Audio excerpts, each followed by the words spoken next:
boys and girls, it's Mrs. Batliner, and here with another story celebrating our Black History Month. Today's story is called Between the Lines, How Ernie Barnes Went from the Football Field to the Art Gallery.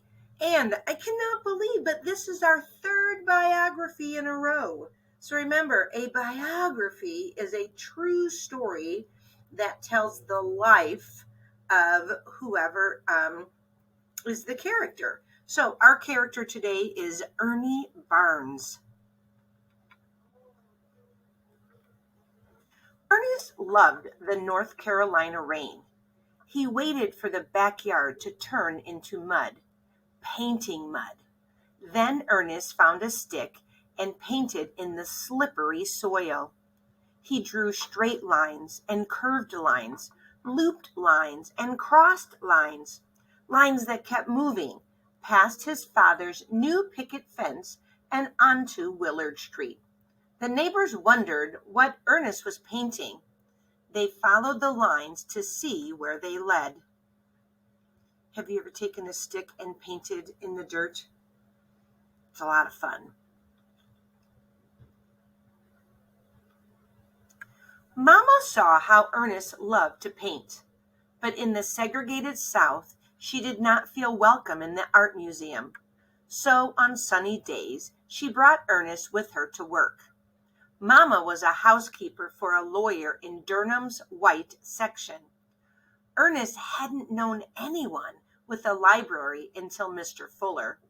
The room smelled of leather books and mahogany frames that Mama polished. Ernest stared at the beautiful paintings in the frames. They told stories without words.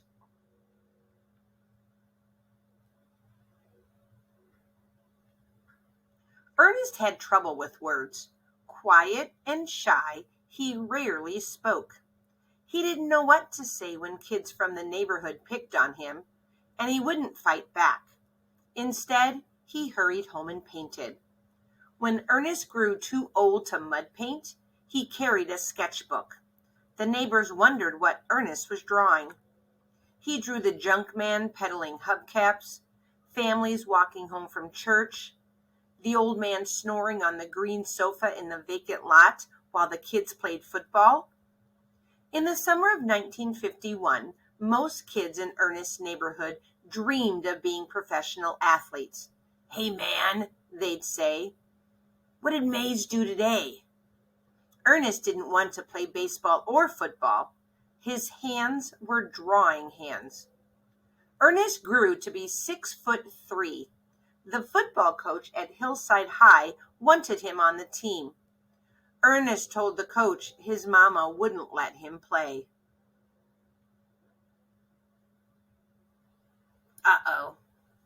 One afternoon, when Ernest came home from school, he found the coach in the kitchen eating Mama's cooking. On the table was a donation for Mama's church. Ernest knew his drawing hands would soon be playing for the Hornets. Coach made him an offensive lineman. Ernest played center and became captain of the team. So do you see what happened there?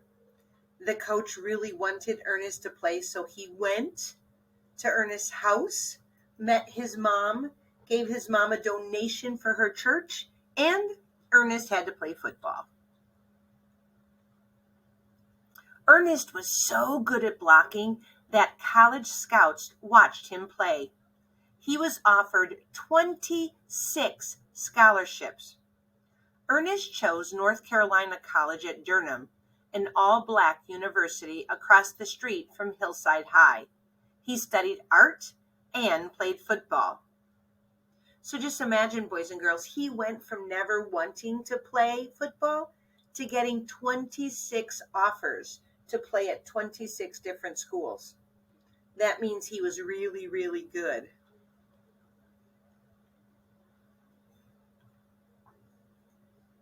What great illustrations here. In his first year at college, the civil rights movement pushed for greater freedom for African Americans.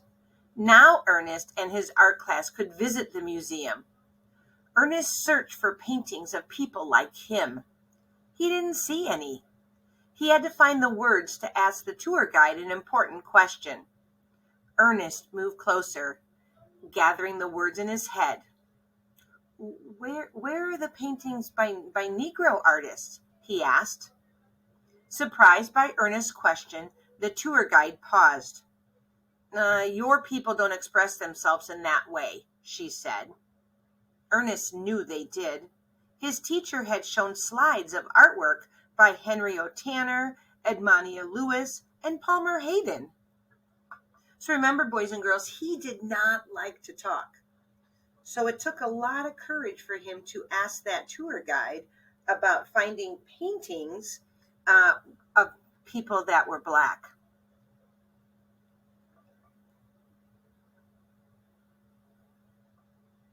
But what would Ernest paint? His canvas stayed blank. His art teacher, Mr. Wilson, drove Ernest through the neighborhood. Inside the homes, Ernest knew the rhythm of laughter from his father's ragtime piano and the hard times. Ernest and Mr. Wilson yanked up a shoe stuck in the muddy walkway, a shoe with a story to be painted about hard times. Art is all around you, Mr. Wilson told Ernest. Use what you see. You catch my drift?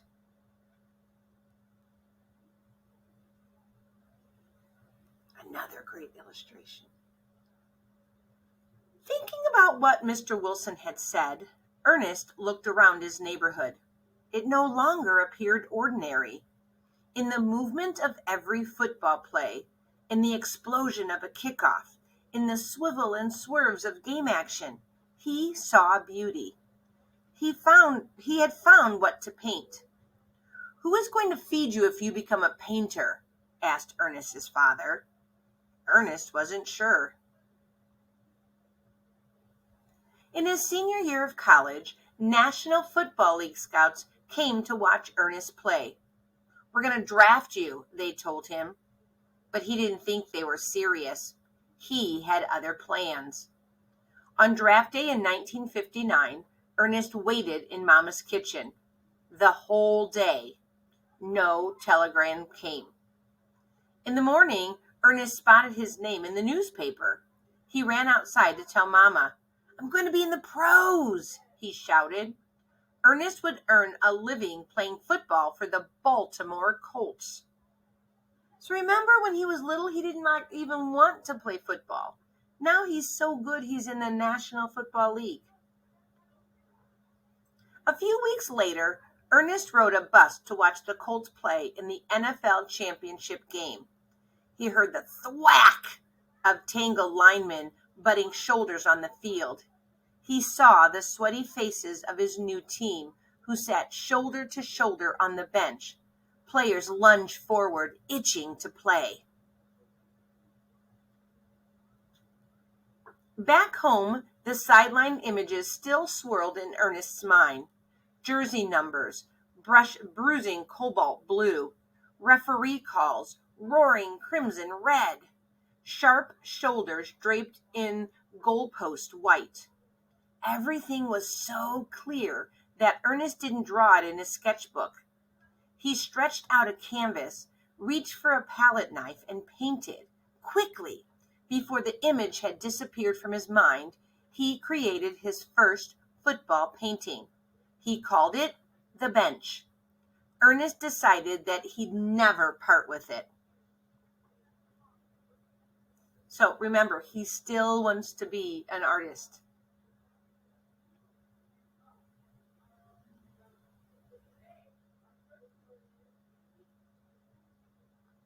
That summer, Ernest carried the painting to the Colts training camp. A reporter caught sight of it and wrote about it in the newspaper. He called Ernest Ernie, and the name stuck. Ernie kept the bench under his bed for safekeeping. On the last day of training camp, he was cut from the team. You have everything but experience, the coach told Ernie. The new American Football League picked up Ernie's contract. Crash, bang, boom! Ernie's drawing hands hauled down on his opponents every Sunday. His spike-bottomed cleats drew lines in the muddy field, but Ernie's sketchbook remained empty.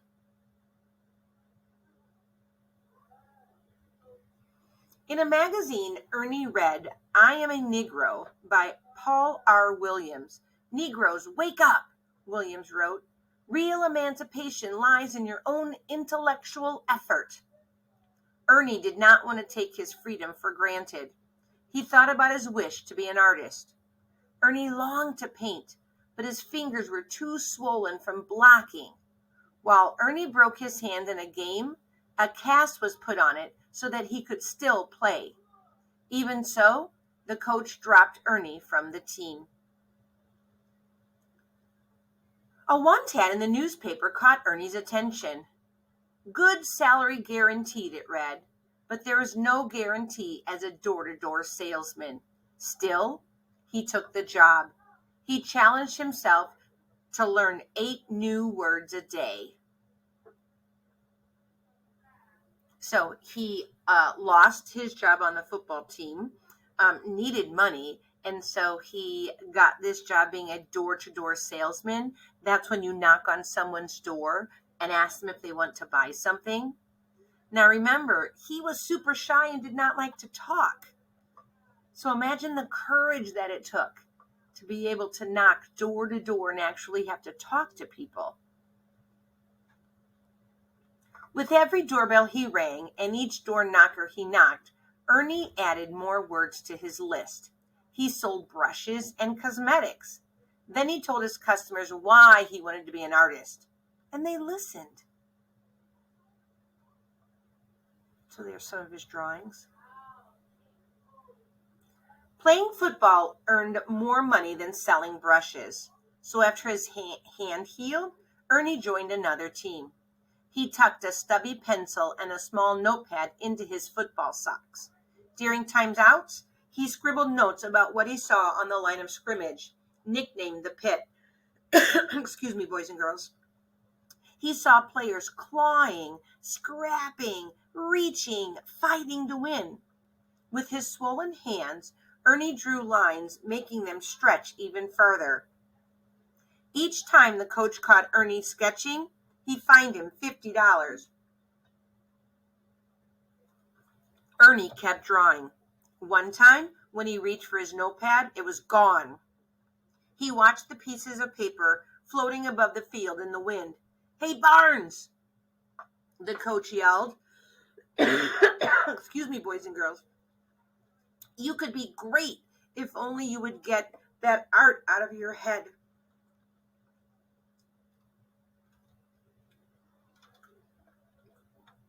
In the last game of the 1964 season, it rained.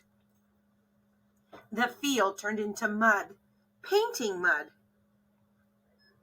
Ernie studied the uniforms covered in muddy brown, linemen surging, blocking steely blue, clashing bodies, stinging bloody scarlet. He followed the rain up to the brooding sky, listening to the roar of the stadium. He imagined the players as gladiators in a coliseum, wearing coats of armor, fighting for their lives. Ernie had to paint the story. After the game, he told his coach he was finished playing football. With no money for rent, Ernie painted on the stoop outside a Los Angeles motel room. He pawned watches and art books for food. He worried. Would anyone buy his paintings? Ernie needed a game plan to sell his artwork. Leafing through a magazine, Ernie read a letter written by the famous painter Vincent van Gogh. "I have a lot of work to do, but I still have the firm hope to succeed," Van Gogh had written.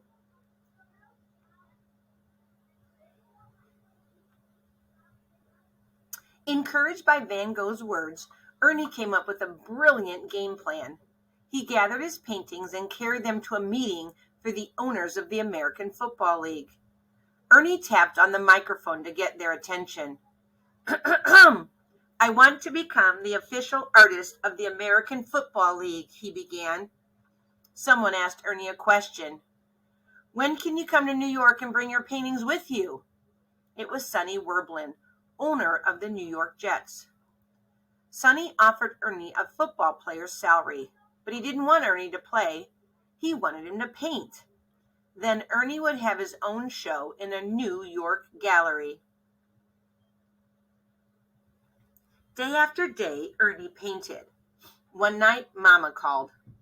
Ernie's father was very sick. Ernie drove his U-Haul full of paintings to Willard Street. He wanted to go home to see his father one last time. In the backyard, the fence his father had built sagged, a withered gray. Ernie leaned his paintings against it. It was perfect, Ernie decided.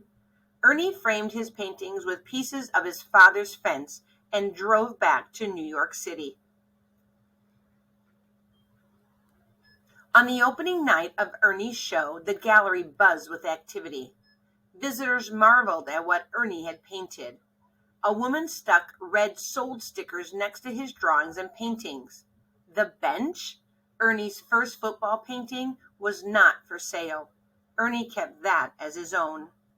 For years afterward, Ernie's drawings hands-painted stories. Celebrities, art lovers, and athletes pushed to admire his paintings in galleries and museums across the country.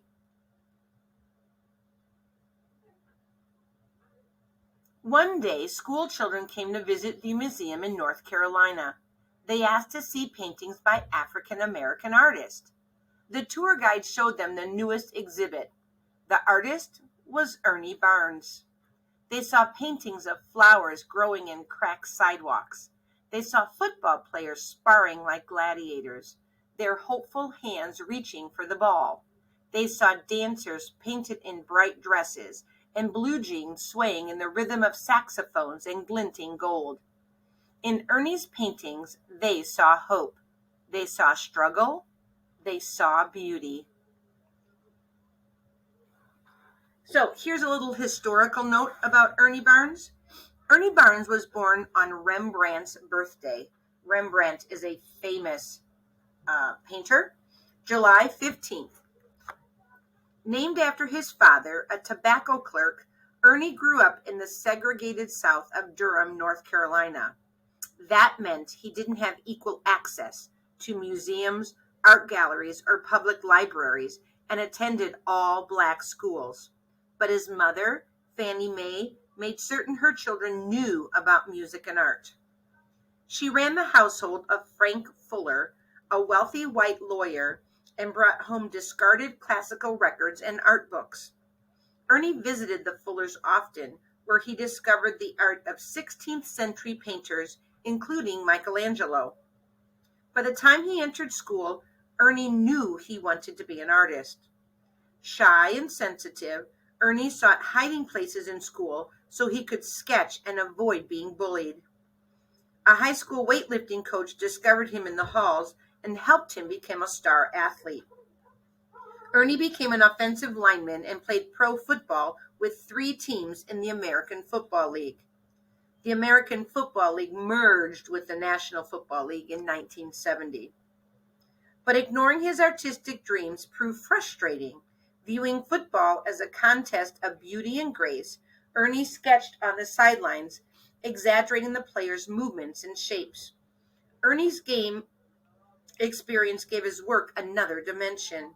Art critics praised him as America's best painter of sports since George Bellows. In 1984, Ernie became the official artist of the Olympic Games. By then, Ernie was a household name, elevating daily life with dignified paintings of playground scenes and dance halls. His exhibit, The Beauty of the Ghetto, became the face of the Black is Beautiful culture movement. The exhibit toured the United States from 1972 to 1979, hosted by politicians and presidents, including Jimmy Carter. The focal point, Sugar Shack, was shown each week as part of the closed credits on TV's sitcom Good Times. The lead character of the show, J.J. Evans, and his aspirations of being a painter were modeled after Ernie Barnes' life. Sugar Shack, depicting dancers enjoying the rhythm at a jazz club, has been called one of the 50 greatest paintings in American history. When rhythm and blues artist Marvin Gaye saw the painting, he put it on his next album cover. Ernie Barnes has been called the creator of the Neo-Mannerism art movement, but to many, Barnes brought movement to art and elevated the ordinary to the extraordinary. Ernie Barnes died in Los Angeles on April 27, 2009, from a rare blood disorder at the age of 70. He never sold his first painting, The Bench. It has a permanent place of honor in the Pro Football Hall of Fame in Canton, Ohio. Today, Ernie's work hang in museums in Philadelphia, Los Angeles, New York, Washington, D.C., and Daphne, Alabama. So, boys and girls, when you are on your Chromebooks, Google images of Ernie Barnes, and you will be able to come up with some of the paintings that he drew. So, this goes to show that you can be an athlete and you can be an artist. This was a long one, but I hope you enjoyed it.